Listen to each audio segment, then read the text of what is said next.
देखिए आज से ठीक 2800 साल पहले यानी आप 10 लोगों को बाहर पकड़ो और उनसे आप पूछो कि अपने बेटे अनलिमिटेड एकेडमीज हर एक स्पोर्ट के हो गए, अनलिमिटेड कोचेस हर एक 1.5 बिलियन होने के बावजूद हमारे मेडल नहीं आते हैं। टॉप 50 तक लाई नहीं करता है इंडिया 50। देखिए इन चीज़ों को अगर आप चेंज करना चाहते हो या इन चीज़ों को अगर हम सोचते हैं तो हमें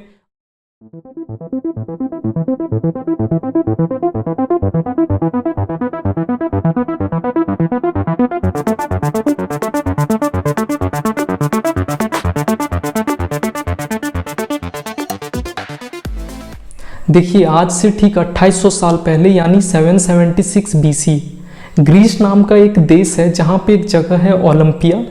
तो वहाँ पे क्या करते थे ग्रीक लोग अपने देवी देवताओं के सम्मान के लिए एक ऐसे ही धार्मिक उत्सव टाइप का कुछ अरेंज करते थे और वहीं से ये ओलंपिक गेम का स्टार्ट हुआ। बहुत सारे लोगों का ये भी कहना है कि ये जो ओलंपिक है ये माउंट ओलंपस के नाम से दिया गया, बट ऐसा नहीं है। फैक्ट ये है कि ओलंपिया नाम के ही जगह में पहला ये ऐसा फेस्टिवल मनाया गया था और वहीं से ये कॉन्सेप्ट आया ओलंपिक का, तो उस वजह से इसका नाम ओलंपिक पड़ा। इसकी इन्वेंशन ग्रीक लोगों ने ही की थी। अगर आप एंशियंट ओलंपिक की बात करो तो भी वही चीज़ है और अगर आप मॉडर्न ओलंपिक की बात करो तो भी उसकी इन्वेंशन ग्रीक लोगों ने ही की थी। हाँ, एक इंटरेस्टिंग बात यह है कि जब एंशियंट टाइम पे ओलंपिक्स होती थी तो उस टाइम पे कोई गोल्ड, सिल्वर, ब्रॉन्ज ये सब कुछ मेडल्स नहीं हुआ करते थे। उस समय एक पत्तों का ताज सर पे पहनाया जाता था और ये जो गोल्ड मेडल की स्टार्टिंग हुई ये रिसेंट ओलंपिक्स में हुई जिसको हम मॉडर्न ओलंपिक्स बोलते हैं, जो कि 1896 के बाद स्टार्ट हुई। तो चूंकि इस कॉन्सेप्ट का स्टार्ट वहीं ओलंपिया से हुआ था तो वहीं से ये चीज़ चलता आ रहा ओलंपिक। और ये एंशियंट ओलंपिक की मैं बात कर रहा हूँ। ये चीज़ 776 BC से चलता आ रहा है जैसा कि मैंने अभी बताया। उसके बाद ये लगभग 12 सेंचुरी तक चला।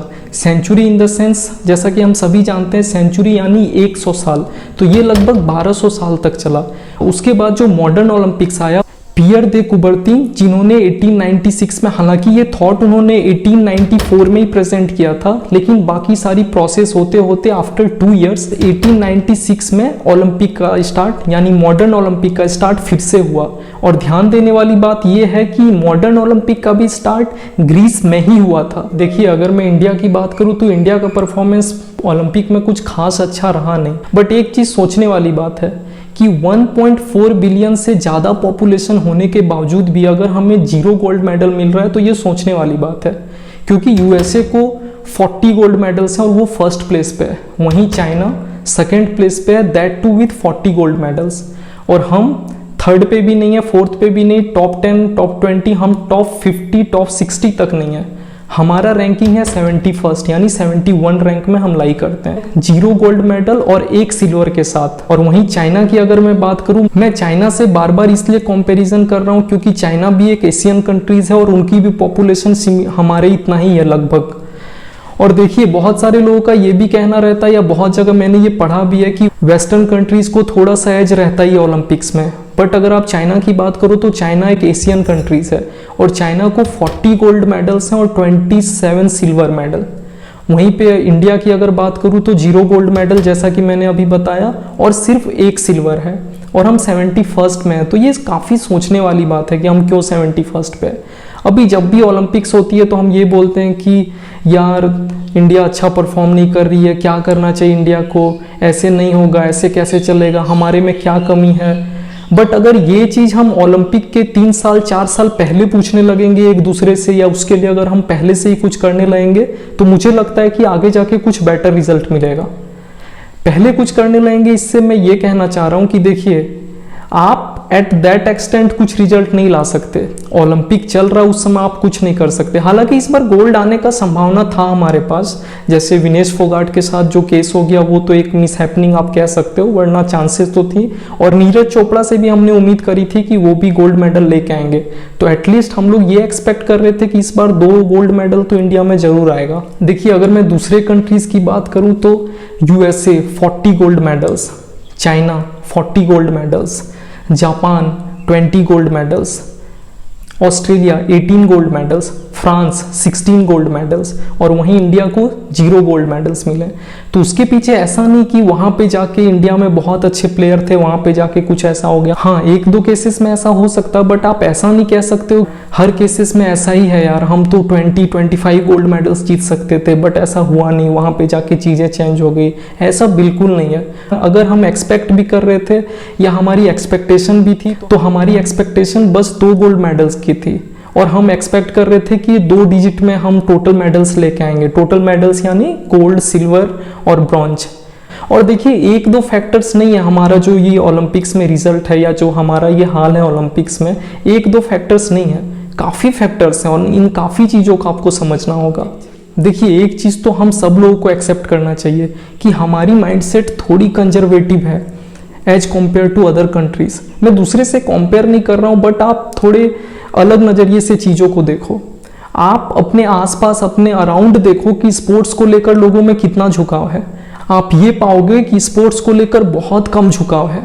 चाइना का रिजल्ट आप देख रहे हो कि चाइना ने 40 गोल्ड मेडल्स जीते, 27 सिल्वर मेडल्स जीते, चाइना सेकेंड नंबर पे, बट आप बिहाइंड द सीन नहीं देख रहे हो। देखिए, अगर मैं इंडिया की बात करूं, पेरिस 2024 ओलंपिक्स में, यानी अभी जस्ट जो हुई, कुछ दिन पहले जो खत्म हुई, उसमें कुछ खास प्रदर्शन रहा नहीं, और उसके पीछे मल्टीपल फैक्टर्स हैं। वो फैक्टर्स हम बाद में डिस्कस करेंगे, बट रेफरेंस के लिए आप ये समझ सकते हो कि हमारी क्या पोजीशन है ओलंपिक्स में। हम 71 रैंक में हैं। और वही मैं आपको जानकारी के लिए बता दूं, चाइना जिसकी पॉपुलेशन सिमिलर टू इंडिया है, हालांकि हमने क्रॉस भी कर दिया अभी रिसेंटली चाइना को पॉपुलेशन के टर्म्स में, हम 1.4 बिलियन से ज़्यादा पॉपुलेशन होते हुए भी 0 गोल्ड लाए हैं इस बार। देखिए, ये सारी चीज़ें ऐसी नहीं होती है कि रातों रात प्लेयर्स गए और मेडल जीत के आ गए।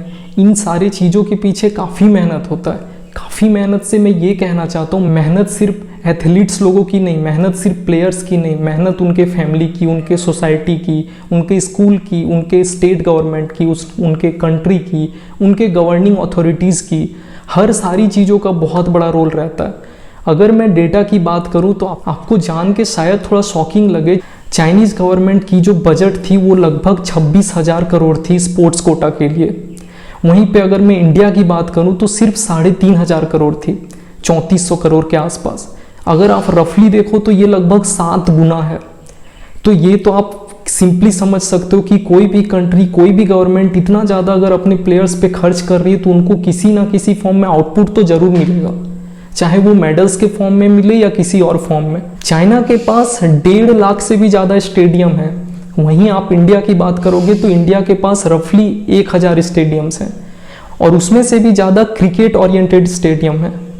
और हाँ, सोचने वाली बात है कि चाइना के पास जब मैं कह रहा हूँ कि 1.5 लाख स्टेडियम है, तो वो सारे स्टेडियम यानी मोस्ट ऑफ द स्टेडियम ज़्यादातर मल्टी स्पोर्ट को सपोर्ट करते हैं, यानी वहाँ पे आप मल्टी स्पोर्ट खेल सकते हो एक ही स्टेडियम में। लेकिन इंडिया में ऐसा नहीं है, इंडिया में ज़्यादातर क्रिकेट ओरिएंटेड ही स्टेडियम है। और हाँ, ज़्यादा से ज़्यादा रनिंग के लिए बना दिया जाता है या सामने कुछ छोटा मोटा गेम के लिए, बट ज़्यादातर चीज़ों के लिए आप यूटिलाइज नहीं कर सकते वैसे स्टेडियम को। तो इन सब चीज़ों से आप इजीली समझ सकते हो कि करेंटली क्या सिचुएशन है हमारे कंट्री में। तो आपको बहुत शॉक नहीं होना चाहिए रिजल्ट से। इंडिया में जिस तरह का झुकाव क्रिकेट को लेकर है, वैसा आप नहीं देखोगे कि दूसरे गेम में है, दूसरे गेम्स में लोगों की रुचि है या बहुत ज़्यादा झुकाव है।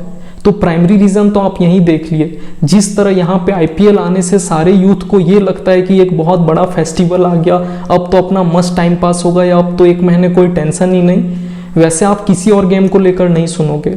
हाल ही में साइना नेहवाल का स्टेटमेंट आप सुन सकते। अनलिमिटेड एकेडमीज हर एक स्पोर्ट के हो गए, अनलिमिटेड कोचेज हर एक स्पोर्ट में आ गए, unlimited trainers, doctors, best facilities क्यों नहीं बनेगी? 1.5 बिलियन होने के बावजूद हमारे मेडल नहीं आते हैं, ये फैक्चुअली करेक्ट इसलिए नहीं है क्योंकि हम 1.5 बिलियन लोगों का टैलेंट को राइट टाइम पे आइडेंटिफाई और नर्चर नहीं करते हैं, जिसमें China, US, Germany, Japan, Australia, the ones who do well, Canada in Olympics are miles better than us. तो इस चीज़ से आप ये चीज़ अच्छे से समझ गए होंगे कि सिर्फ कोई भी 1 या 2 फैक्टर नहीं है अगर हम ओलंपिक्स में फेल हो रहे हैं, तो काफ़ी फैक्टर्स हैं और बहुत मेजर फैक्टर्स हैं। देखिए, कुछ लोग तो ये भी कहेंगे कि भाई आईपीएल होता है, क्रिकेट में इतने अच्छे वर्ल्ड कप होते हैं, उससे हमें ज़्यादा इंटरटेनमेंट होता है, तो हम दूसरे गेम्स क्यों देखें। ठीक है, वो तो सब्जेक्टिव चॉइस है, उस पर आप किसी को कुछ कह नहीं सकते। लेकिन गवर्नमेंट को या जो भी गवर्निंग बॉडीज़ हैं उनको भी तो इक्वल स्पेंड करना चाहिए और भी चीज़ों पे। ऐसा बिल्कुल नहीं है कि सिर्फ आप मॉनेटरी पर्पस से ही चीज़ों को देखो। अगर आपको क्रिकेट से ज़्यादा रेवेन्यू जनरेट हो रहा तो आप उसी चीज़ पे फोकस करो, बाकी चीज़ पे आप फोकस ही ना करो। अगर आप इक्विलिब्रियम को बनाए रखना चाहते हो तो किसी चीज़ में अगर आपकी ज़्यादा प्रॉफिट हो रही है और किसी चीज़ में आपकी कम भी प्रॉफिट हो रही है तो उस पर थोड़ा सा लॉस सहकर भी आपको उस चीज़ को प्रमोट करना चाहिए, तभी वो समानता बनी रहेगी। वरना फिर ओलंपिक्स के टाइम पे आप ये नहीं कह सकते कि अरे ऐसे कैसे हो गया, ऐसे तो नहीं होना चाहिए था। देखिए, और ऑल टाइम डेटा की अगर मैं बात करूँ तो वो भी हमारे पास बहुत ज़्यादा वो है, यानी इंडिया टॉप 10 टॉप 50 तक लाई नहीं करता है, इंडिया 51st प्लेस में है। जब मैं ऑल टाइम की बात कर रहा हूँ यानी मैं 1896 से लेकर अभी तक की बात कर रहा हूँ 2024 तक। तो हमारी कुछ ऐसी हालत है ओलंपिक्स में।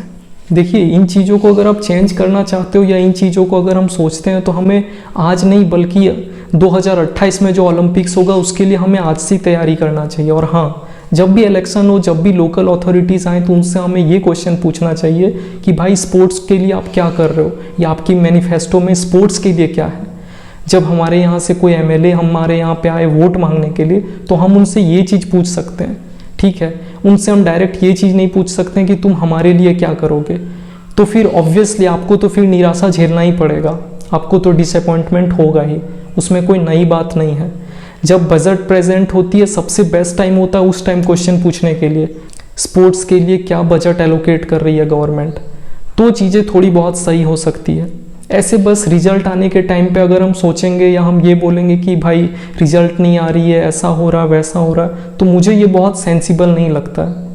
आप 10 लोगों को बाहर पकड़ो और उनसे आप पूछो कि अपने बेटे को आप क्या बनाना चाहते हो या फिर अपने बेटी को आप क्या बनाना चाहते हो।